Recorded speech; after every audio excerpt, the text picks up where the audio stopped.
Bismillahirrahmanirrahim. Assalamu alaikum students. Today our topic is respiration in human. सबसे पहले हम इसकी definition करेंगे. It's the action of breathing. Also it's exchange of gases. It is a process in which oxygen is taken inside the body and carbon dioxide is expelled out. ये एक ऐसा process है जिसमें ऑक्सीजन जो है body के अंदर लेके जाते हैं हम एनवायरनमेंट से, एंड कार्बन डाइऑक्साइड जो हमारे बॉडी में ऑलरेडी मौजूद होती है उसको हम एनवायरनमेंट में एक्सपेल आउट करते हैं. हम ऐसा क्यों करते हैं? फर्स्ट ऑफ ऑल हम ऐसा इसलिए करते हैं कि हमें ज़िंदा रहने के लिए सांस लेने की ज़रूरत है. सेकंड, हमारी बॉडी में जो हम फूड लेते हैं उसको एनर्जी में कन्वर्ट होने के लिए ऑक्सीडेशन का प्रोसेस होना ज़रूरी होता है. ऑक्सीडेशन होने के बाद ही फूड एनर्जी में कन्वर्ट होती है, and oxidation is the process in which oxygen is needed. तो ऑक्सीजन हम एनवायरनमेंट से इस मकसद के लिए हासिल करते हैं.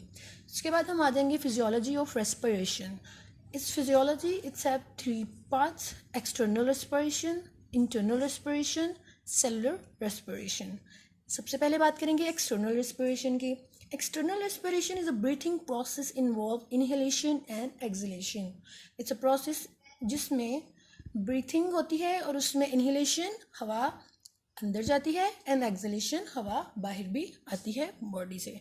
Second, internal respiration. Internal respiration जिसमें जो ऑक्सीजन होती है वो ब्लड टू टिश्यूज़, ब्लड से tissue, blood from oxygen blood की टिश्यूज़ में जाती है.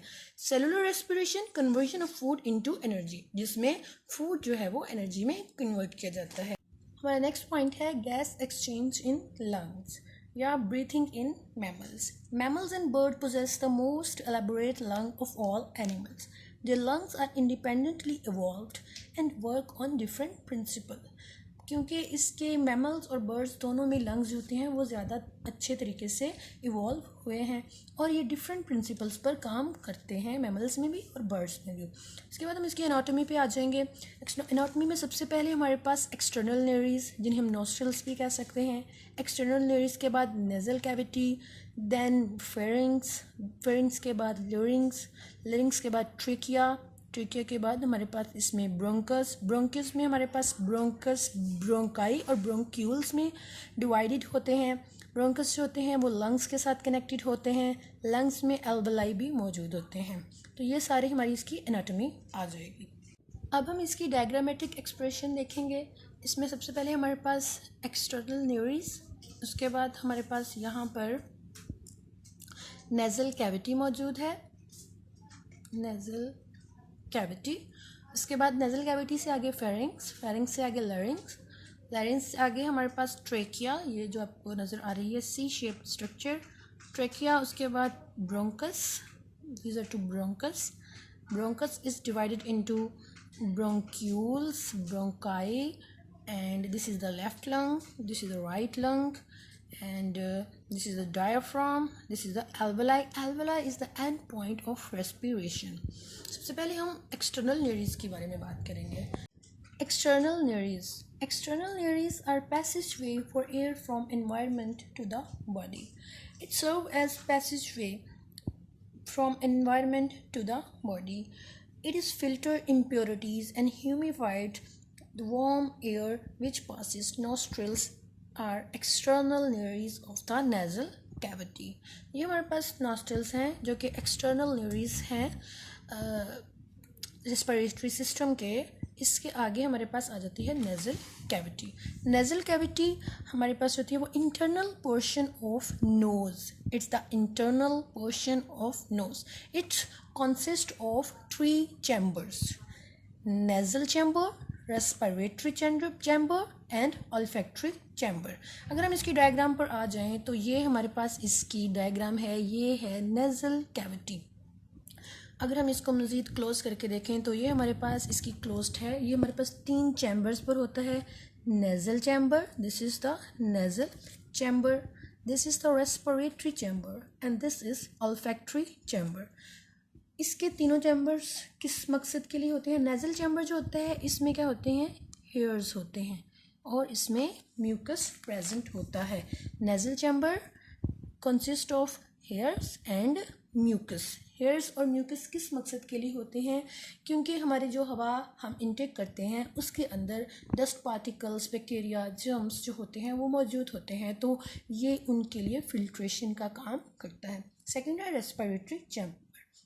Respiratory chamber plays very important role. Respiratory chambers consist of vascular capillaries, blood capillaries. It consists of mucus. It act as AC actually. What it does, जो warm and cold airs होती है उसको body temperature पर regulate करता है। As we know कि अगर गर्मियाँ होती हैं तो गर्म हवा जब हमारे body में enter होती है तो वो हमारे bronchioles को, bronchioles को damage कर सकती है, और सर्दियों में अगर कोल्ड हवा है तो वो भी हमारे रेस्पिरेटरी सिस्टम को डैमेज कर सकती है। तो उस मकसद के लिए जो हमारे पास इसमें रेस्पिरेटरी चैम्बर होता है वो इम्पोर्टेंट रोल प्ले करता है। ये क्या कहता है, if the air is warm, तो वार्म एयर जो होती है वो इसमें एंटर होती है, इसमें म्यूकस मौजूद होता है, म्यूकस के अंदर ब्लड जो होता है वो, म्यूकस के अंदर वाटर मौजूद है, तो वाटर एवेपोरेट करता है ड्यू टू वार्म एयर।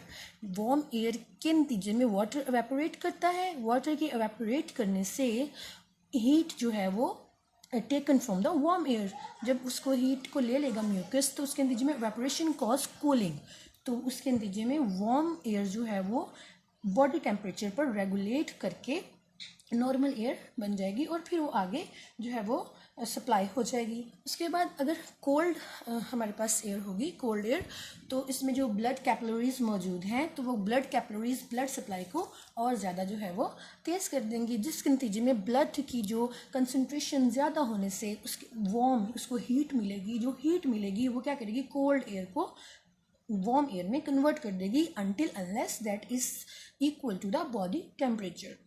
उसके बाद यहाँ पर इसके अंदर टर्बुनेट्स भी मौजूद होते हैं। Turbinates are fold which increase the surface area, जो कि सरफेस एरिया को इंक्रीज करते हैं नोज़ के अंदर, ताकि उसकी जो है वो एवेपोरेशन जो है वो हो सके अच्छे तरीके से।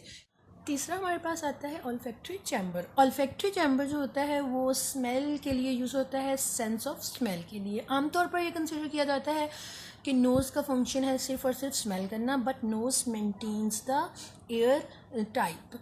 नेज़ल चैम्बर इसमें जो है वो हमने बता दिया कि वो फिल्ट्रेशन कर रहा है। रेस्पिरेटरी चैम्बर जो है वो रेगुलेशन ऑफ टेम्परेचर कर रहा है, एंड ऑल्फैक्टरी चैम्बर जो है वो सेंस ऑफ स्मेल के लिए यूज़ हो रहा है। उससे अगर हम आगे आ जाएं, एक्सटर्नल न्यूरीज के बाद नेज़ल कैविटी, उसके बाद फेरिंग्स आता है। Pharynx is tube like structure, it's a tube like structure that connects nasal cavity to the larynx.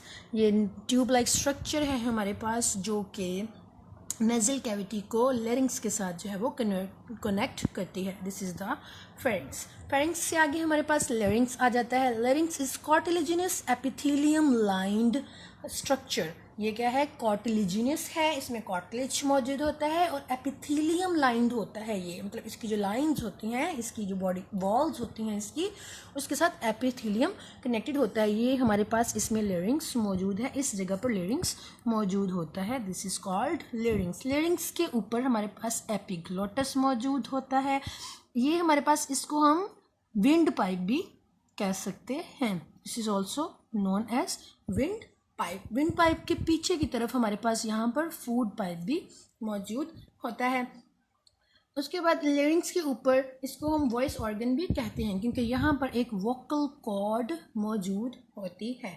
Vocal cord is present just above the larynx. It's epiglottis भी यहाँ पर मौजूद होता है। इसके बाद लेरिंग्स के बाद अगर हम मज़ीद आगे को मूव करें तो देखेंगे कि this is the line C smooth muscles से बनी हुई होती है trachea. This is trachea. It is the wind pipe, smooth muscles, C shaped ring. हम देख सकते हैं this is the C shaped ring. This is the passage way between the larynx and bronchus. ये क्या होती है, इसका क्या फंक्शन है कि ये हवा को लेरिंग्स से लेकर जो है वो ब्रोंकस तक पहुंचाता है। Next is bronchus.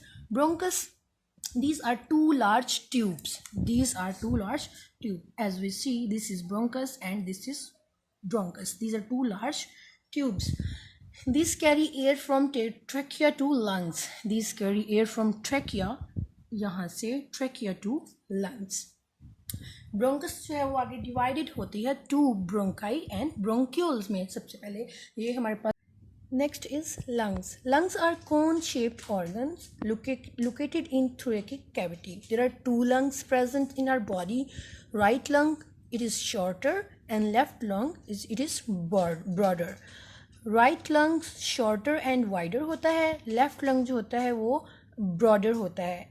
There is present cardiac notch. Cardiac notch is a space of heart because heart is present in the left lung. Beneath the lung there is present diaphragm. It is domed shaped. These are two lungs and this is diaphragm. This is a domed shape. This works in inhalation and exhalation during respiration. Next is alveoli. Alveoli are endpoints of respiratory system. Alveoli are tiny air sacs in your lungs that keep up the oxygen you breathe in and keep body going. They are microscopic and the workhorses of respiratory system. These are the workhorses of respiratory system. These play very important role in the diffusion of blood. These are composed of two types of cells, type 1 pneumatocytes and type 2 pneumatocyte. Type 1 pneumatocytes, these are those types of cells which are responsible for exchange of oxygen and carbon dioxide, and type 2 pneumatocytes, these are which kind of cells which perform two important functions. These are responsible for repairing damage to the alveolar lining and also secrete surfactants. These are the passageway of oxygen of carbon dioxide from alveoli to the blood. Structure of alveoli. This is the structure of alveoli. It is balloon shaped structure, या हम इसको कह सकते हैं ये अंगूर के छोटे छोटे दानों की तरह की स्ट्रक्चर होती है. This is the bronchioles. Bronchioles के साथ ये alveoli, bronchioles के साथ alveoli connected है. Alveoli is balloon shape. ये हमारे पास alveoli. These are alveoli. These are the blood capillaries which surrounds the alveoli. Blood capillaries occupies almost 70% areas of alveoli. These are the pulmonary veins which carry oxygenated blood, and these are the pulmonary artery which carry the deoxygenated blood. When air is entered through bronchioles into alveoli, then alveoli diffuse the oxygen into our body and also take up the carbon dioxide through these alveoli and then back to the bronchioles and then back to the trachea and then larynx, pharynx and nasal cavity and to nares. And in this way it is complete components of respiration. मज़ीद हम next इसका topic पढ़ेंगे, वो होगा mechanism of respiration. So till then take care of yourself and subscribe my YouTube channel.